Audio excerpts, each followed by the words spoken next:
തൃപ്രയാർ ശ്രീരാമസ്വാമി ക്ഷേത്രത്തിൽ ദർശനത്തിനായി എത്തിയ പ്രധാനമന്ത്രി നരേന്ദ്രമോദിക്ക് പുഷ്പവൃഷ്ടിയോടെ വരവേൽപ്പ്. രാജ്യത്തെ ഒരു പ്രധാനമന്ത്രി ഇതാദ്യമായി ദക്ഷിണേന്ത്യയിലെ പ്രധാന ശ്രീരാമസ്വാമി ക്ഷേത്രത്തിൽ ദർശനത്തിനായി എത്തുന്നു എന്നതായിരുന്നു തൃപ്രയാറിനെ ശ്രദ്ധാകേന്ദ്രമാക്കിയത്.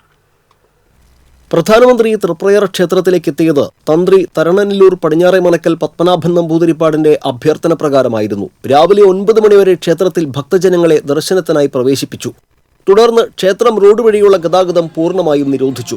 പ്രധാനമന്ത്രിയുടെ ചിത്രമുള്ള തൊപ്പിയും ധരിച്ചെത്തിയ സ്ത്രീകൾ ഉൾപ്പെടെയുള്ള പ്രവർത്തകർ വർണ്ണ ബലൂണുകളും കൊടികളുമായി നിശ്ചിത സ്ഥാനങ്ങളിൽ അദ്ദേഹത്തെ വരവേൽക്കാനായി കാത്തുനിന്നു. ഇതിനിടെ നേരത്തെ നിശ്ചയിച്ചതിലും 20 മിനിറ്റ് മുൻപ് തന്നെ പ്രധാനമന്ത്രി ഗുരുവായൂരിൽ നിന്ന് വലപ്പാട് ഹൈസ്കൂൾ ഗ്രൗണ്ടിൽ സജ്ജമാക്കിയ ഹെലിപാഡിൽ വന്നിറങ്ങി.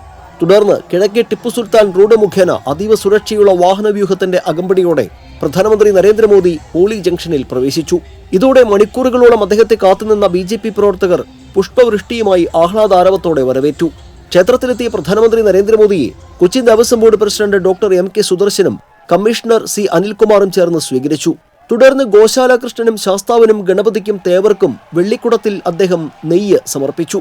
തേവർക്ക് കദളിക്കുലയും 2 പൂപ്പാലികയിൽ താമരമുട്ടും തുളസിയും സമർപ്പിച്ചു.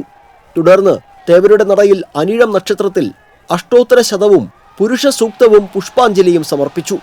ക്ഷേത്രം മുഖമണ്ഡപത്തിൽ ആഞ്ജനേയർക്ക് മുന്നിൽ അദ്ദേഹം ദീപം തെളിയിച്ചു. ഈ സമയം തേവരുടെ നടയിൽ വെച്ച് ക്ഷേത്രം തന്ത്രി തരണനെല്ലൂർ പടിഞ്ഞാറേമനക്കൽ പത്മനാഭൻ നമ്പൂതിരിപ്പാട് പ്രധാനമന്ത്രി നരേന്ദ്രമോദിക്ക് ശ്രീരാമ മന്ത്രങ്ങളടങ്ങിയ പത്രിക സമർപ്പിച്ചു. ക്ഷേത്ര ദർശനത്തിന് ശേഷം പ്രധാനമന്ത്രിക്ക് മുന്നിൽ രാമായണം, ഭജൻ, വേദിക് ശാന്തി ഭജൻസ് എന്നിവ 25 കുട്ടികൾ ചേർന്ന് അവതരിപ്പിച്ചത് 15 മിനിറ്റോളം അദ്ദേഹം ആസ്വദിച്ചു. തുടർന്ന് അദ്ദേഹം മടങ്ങാൻ ഒരുങ്ങുന്നതിനിടെ തൃപ്രയാർ ക്ഷേത്രത്തിന്റെ വികസനവുമായി ബന്ധപ്പെട്ട പ്രത്യേക നിവേദനം Cochin Devaswom board president doctor MK Sudarshan കൈമാറി. ഇതോടൊപ്പം തൃപ്രയാർ തേവർ പള്ളിയോടത്തിൽ പുഴ കടക്കുന്ന രൂപവും പ്രധാനമന്ത്രിക്ക് ഉപഹാരമായി സമ്മാനിച്ചു. TCV തൃപ്രയാർ.